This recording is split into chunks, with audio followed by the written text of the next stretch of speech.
Hey there, it's God-given. This is a guide to Changli.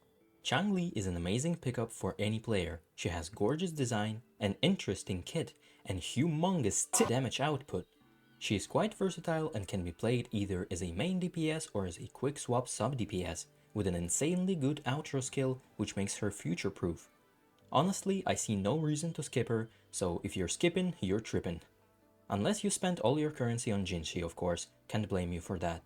Anyways, with the simping out of the way, let's get into the kit explanation. Changli has a basic attack chain consisting of 4 attacks. The third and fourth attacks deal damage 3 and 4 times respectively, and it can make parrying easier sometimes. Upon using the last attack of the chain, Changli enters the True Sight state, which changes her next basic attack, her aerial attack and her jump. You do not have to hit an enemy with the last attack to gain True Sight. Changli also has an aerial attack chain, which follows the same principle as the ground basic attacks. If Changli uses a basic attack on the ground while in True Sight, she will lunge towards the enemy and hit them, gaining 1 stack of her forte circuit called Enflamement. If Changli uses an aerial attack or jumps from the ground while in True Sight, she will instead transform into a phoenix, fly up into the air, hitting the enemies in her path, and will gain 1 stack of Enflamement. Note that you only gain the stacks if you actually hit an enemy with these transformed attacks. Both of these attacks deal resonance skill damage. And also, Changli's first passive makes it so you gain fusion damage bonus after you use the True Sight attacks, depending on how many stacks of Enflamement you have. Changli's heavy attack launches herself into the air, and the next attack that you do in the air immediately starts at the third attack of the mid-air chain. If you use the heavy attack while in the air or after you use the mid-air True Sight attack, Changli will do a plunging attack. The next time you attack after that will be the third attack of the ground chain. Changli's resonance skill has 2 charges. Upon use, Changli will dash towards the enemy and do her best at a Virgil impression, attacking the enemy, getting some iframes during this attack, and entering True Sight. You can also use the skill while mid-air. Moving on to the Forte. Changli can hold up to 4 Enflamement stacks in her Forte gauge.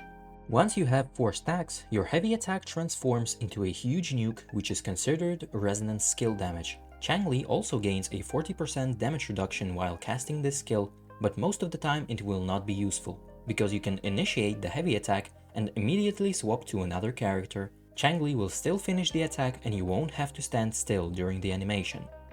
Changli's ultimate is also a huge nuke which can be cast mid-air. Using the ultimate gives Changli 4 stacks of Enflamement, allowing you to use the Forte Circuit heavy attack right as you finish the ultimate animation. You can hold the basic attack button while in ult animation so that when the animation plays out, you can immediately use the heavy attack without any extra actions.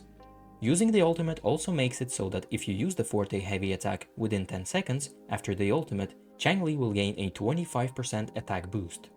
Changli's second passive node gives Changli 20% bonus fusion damage and a 15% defense ignore when using the ultimate or the Forte heavy attack. Changli's intro skill sends her into the air and gives her True Sight, meaning you can instantly get a stack of Enflamement after the intro. Changli's outro skill gives a 20% fusion damage and 25% resonance liberation damage amplifications to the character you swap to for 10 seconds or until they are switched off. No idea why, but Yinlin gives a similar buff but for 14 seconds instead. I think the devs might have a preference there, not gonna lie. When leveling up talents, prioritize Changli's Forte Circuit first, then her Resonance Liberation and Resonance skill. The basic attacks and the intro skill are the last priority. That's it for the kit explanation part. When playing Changli, your main objective is to gain 4 Forte stacks and get the Forte heavy attack in as many times as possible, as fast as possible.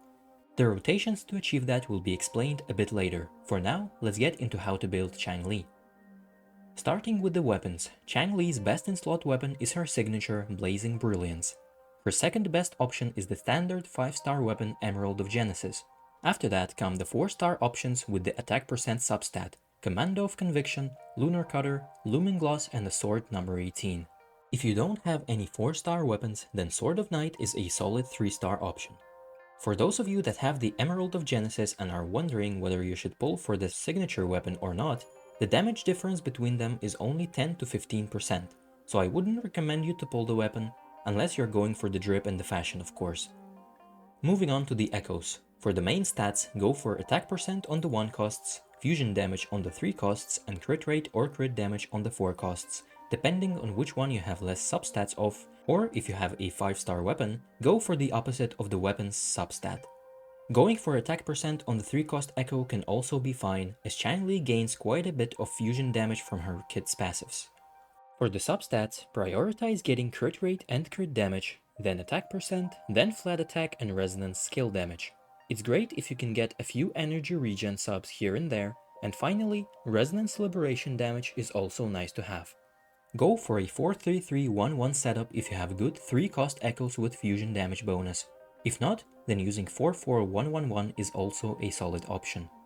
For the echo sets, you have two main options. Molten Rift 5-piece is the best one for a main DPS build. You can also go for Molten Rift when using Changli as a sub DPS, or you can use the Moonlit Cloud set to boost your main DPS's attack. If you don't have good 5-piece sets, then you can go for 2-piece combinations of Molten Rift plus Moonlit Clouds or Lingering Tunes. Use the Inferno Rider Echo skill if you're rocking the Molten Rift set, or the Impermanence Heron for the Moonlit Clouds set. With the build out of the way, let's get into the combos and rotations. Changli's combos are very fluid, because doing one action constantly brings you to some other action, so I highly recommend you to go into the practice tool to try stuff out on your own, see what combos you like most. Right now I will share with you the combos that I personally like to use. Ground Heavy, 2 mid-air basics, Aerial True Sight, Plunge, 2 ground basics, Ground True Sight, Skill, Ground True Sight, Skill, Ground True Sight. This is the bread and butter combo for fights with smaller monsters that you can juggle in the air. You can also instead use the 2 skills and True Sight attacks before the ground heavy, so before the rotation. If you have the intro skill available, then you can skip the ground heavy and the 2 mid-air basic attacks from the previous combo. These are the 2 combos that I use in the overworld. It's a bit harder to do combos like that in a boss fight unless their posture is broken, because you have to factor in dodging much more, so I usually don't do the aerial parts of the combos. Staying on the ground allows for much easier dodges and parries. Now for the rotations. Your main priority is to gain the full forte, either with the combo you like or by just juggling between ways to gain True Sight stacks. Then get the buffs from your support and sub DPS, and then get a huge nuke in with Changli. There's a lot of possible teams that you can make, so I will just do a sort of summary of the rotations.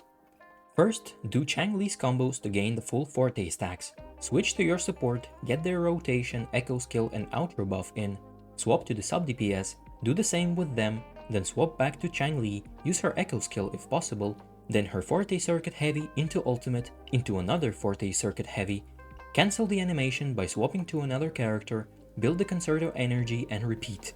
If you're using Changli as a sub DPS, then you can opt out of using different combos and play in a more quick swap way, only using the True Sight attacks after the intro and after the resonance skills, gaining enough stacks to get a forte nuke in and swapping back to the main DPS. Some tips and tricks. Try to only use ult when you have 0 forte stacks. Since the ult gives you full stacks already, using it when you have some of them is a waste of stacks. As previously mentioned, don't forget that you can use ultimate and immediately hold down the forte circuit to use it without other actions. If you swap into Changli with her intro and gain True Sight, but you have 0 forte stacks and ultimate available, then you can use the previous trick, use ult in the air, use the forte circuit, and after that, do the True Sight attack that you gained from the intro skill to get a forte stack.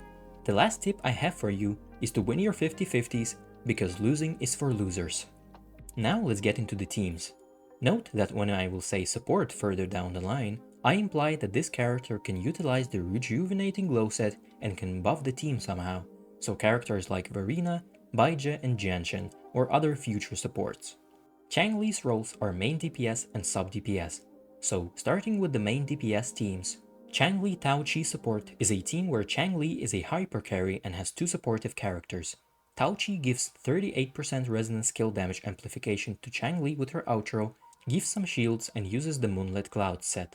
Changli Yinlin support is a team with Yinlin as a sub DPS. You can give her either the Void Thunder set for more damage output or the Moonlit Cloud set to buff Changli. Now for the sub DPS Changli teams. Chisha Changli support or Encore Changli support are a few obvious choices since Chisha and Encore are fusion characters and can benefit from Changli's outro skill. For any future fusion main DPS characters, Changli will also work greatly as a sub DPS. For those of you who don't have Yinlin, Kalkaro Changli support is also a good team as Kalkaro can make use of the Resonance Liberation damage boost from Changli's outro skill. In the same line of thinking, Havoc Rover Changli support is also a fine team option. And as per the usual, the best team is the team that you enjoy playing, so you can think of more teams with characters that you personally like using. You could go for sub DPS or support or main DPS Jianshin, a Mortefi sub DPS, Sanhua sub DPS, etc. Try teams out and see what works best for you. That's it for the guide. If you still haven't pulled for Changli, then firstly, what's wrong with you? And secondly, I wish you good luck on your pulls. If you enjoyed the slow and casual pace of the guide and would like to see more content like this, then like the video and subscribe to the channel. Thank you for watching this video and see you in the next one.